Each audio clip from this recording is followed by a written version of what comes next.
Hello, leader. Happy New Year. I've celebrated my birthday on New Year's Day, and here we are again, coming together to celebrate how far you've come as a leader. I'm thrilled that you chose to tune in today so that together we can set you and your team up for success in this brand new year. Today, we're going to talk about a special meeting that you and your leadership team will host. Now, I teased it during episode 344, Essential Meetings for Team Success. Now, I get it. Meetings aren't the most glamorous of topics, but you can't run a team without them. And if you missed episode 344, be sure to zip back and catch that one too. For those of you who've been tuning into this podcast for years, we are actually in our 7th year of being on air. Can you believe it? So if you've been around for a while, you likely have this New Year meeting set up on a drumbeat, and you put some plans in place for it before the holidays. Bravo to you. For those of you who are newer to the podcast and you've not yet heard about this particularly critical meeting, let's talk about it. Oh, and you'll also hear about our latest live workshop that's happening this month. It's called The Power of the One-to-One. Welcome to the Stacking Your Team podcast. This podcast is for anyone looking to strengthen their leadership skills and build a high-performing team. I'm your host, Shelli Warren. Leading people can be tough, but it's a skill we can all continue to develop.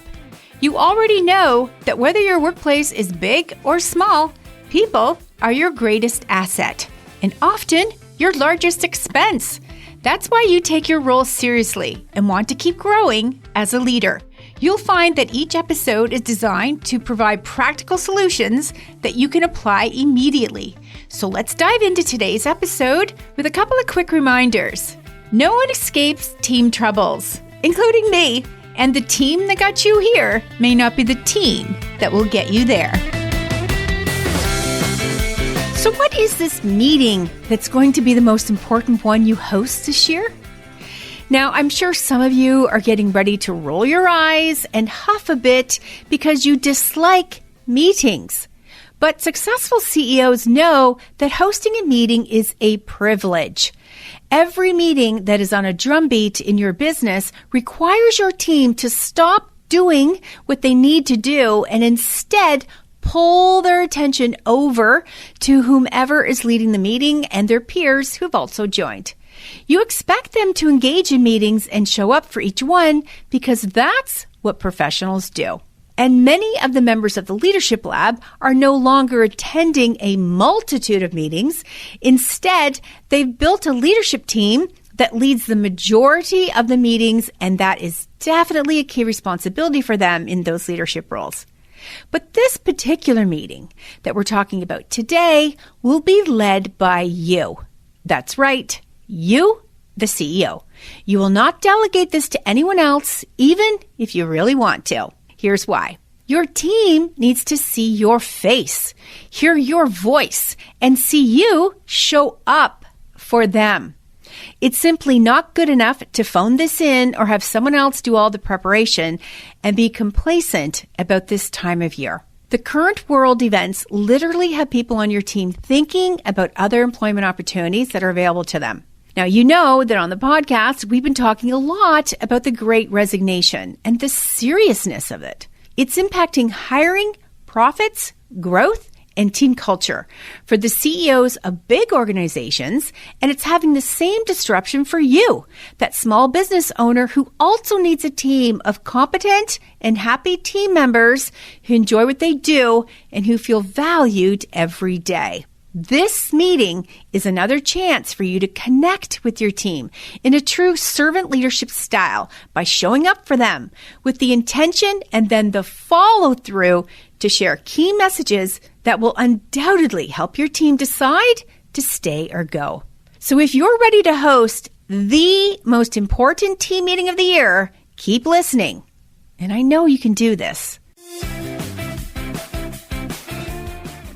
Let's crack open the idea by setting some intentions, and then we'll get into the details of what this meeting would include and how you'd be sure to make it meaningful. Starting with this. I think we can all agree that the best meetings are the ones that feel like time well spent and where stuff gets done. Both of these can happen when there is an intention for the meeting and some structure that keeps the conversations on track and keeps track of time too. There are 3 intentions for this particular meeting, and here they are: to motivate, educate, and communicate in a meaningful way. I invite you to think about designing your meeting to include these things. 1, reinforcing your appreciation for your team. And 2, share pertinent information with them that will confirm their commitment to the business, because you're inviting them into a story where they can clearly see where they will fit into it. You'll share information about the health of the business and paint a picture of what they can expect this coming year. If they don't see themselves in your vision for the year, they'll not be committed to it, feel undervalued, and then they will begin to get their ducks in a row to look elsewhere for a place they belong. In the Leadership Lab, the members are learning how to ensure any time that they're rolling out significant news that they prepare their communications with a slant on what's in it for them. After all, anytime we're introducing a new policy, a new program, new expectations, or a new project, as humans, we all ratchet quickly in our minds to think, what's in it for me? And how will this affect me? So why not face that head on and anticipate this mindset with your team? Now, in thinking about intention 1, motivation. I know many of you have shown your appreciation to your team recently with the holiday gatherings, both formal and informal. I've seen the photos that capture the moments online. Many of you have provided incredible gifts, even bonuses. These actions don't go unnoticed by your team, and they do appreciate them. I'm still excited to receive my holiday gift box from my former employer, that Fortune 50 corporation. And as a retiree for more than 7 years now, I still receive a special delivery box full of new products to try out. And there's always some sort of larger gift that holds the products, like an overnight bag or a picnic basket or a suitcase. It's a lifelong commitment they make to their employees and their retirees as a way to say thank you for your contribution. Yes, they can absolutely afford to do this for the hundreds of thousands of employees they have. And yes, it's strategic for sure. And it works because that corporation is all about brand loyalty, and they know how to do it really, really well. The members of the Leadership Lab have gone all out this past holiday season too. They love to show appreciation to their team in fun ways that build camaraderie and add to the joy of the season. So yes, you've all done a fabulous job of marking the year end and the holiday season with your team, but what I'm talking about here is something a little bit different. Here's what I mean, and it's tied directly to intention number 2, educate. As the CEO, a new year requires you to reinforce and educate your team on how their contributions have impacted the business. You can do this by showcasing a year in review, a before and after picture that highlights key results and allows the team to reminisce a bit on the highs and the lows, the pivots, the triumphs, and the transformations that they've sparked with your clients. A simple visual showing the stats, the circumstances, and the change in outcomes can be very worthwhile. Now, your team lived it. So when you have them revisit the past year, do it through storytelling. Consider showing your team what happened this past year by splitting the story up into mini stories using the 4 Ps. Purpose, people, processes, and profit. Here are some storylines that you could consider telling as you break them up into those 4 Ps. How about this? Something you've noticed about how your clients were served. Maybe you introduced a new service or a new method to deliver the service. Or maybe you formed some new partnerships that are now feeding your client pipeline. And that's created an even more refined section of your niche to come forward who's interested in buying your services. You could also tell a story of how this past year your wait list was addressed, including if you saw a change in what your clients were asking for.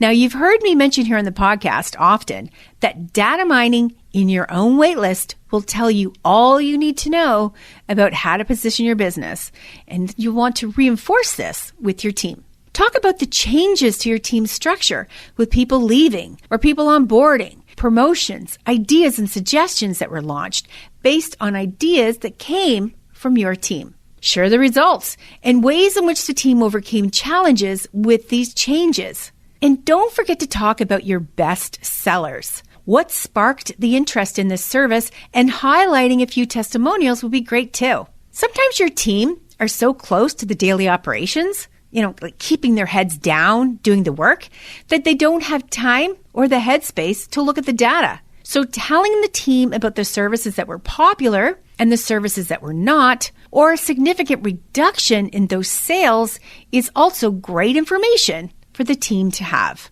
And what about any new automation that was introduced, making their jobs easier?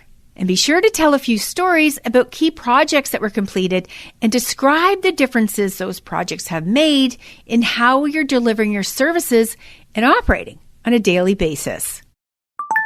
I've got great news. If you're serious about keeping your team engaged instead of thinking about quitting because they don't feel connected to you or their work, then listen up. I'm hosting a free 2-hour live workshop in a few weeks that will show you how to leverage the power of a one-to-one to build trust, open up worthwhile conversations, and drive alignment so that every member of your team truly understands what they're expected to deliver on and why. It doesn't matter how big or how small or how remote your team is. This workshop will show you how to create quality time for each person that doesn't take up a lot of your time, but really sets them up to keep moving forward, working on the right things, and feeling way more connected to you and the mission of your business. So if you've been wanting to ramp up the effectiveness of your one-to-ones, or maybe you're new to hosting one-to-ones, grab your seat at the new live workshop, The Power of the One-to-One. Get your seat over at the website or use the link in the show notes. stackingyourteam.com/power. See you there. So here's the thing. You've heard me mention here in the podcast many times before that one of the biggest strengths that high-performing teams have is that people have learned to stop thinking like employees and started thinking like business owners. This mindset can be taught, and it's contagious when people see that their leader appreciates their curiosity to learn more about how the business runs, asks compelling questions, and shares the rational thinking with ideas and suggestions for improvement.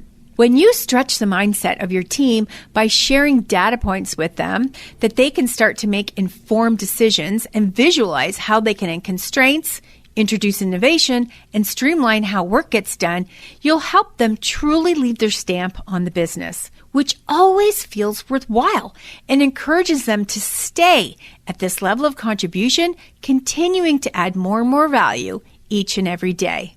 This ideal work culture starts with a leader who people trust and a leader who wants to show up for their team, willing to facilitate deeper conversations that motivate, educate, and communicate in such a way that always tells a story based on facts, data, and optimism. Facts to dispel gossip and speculation.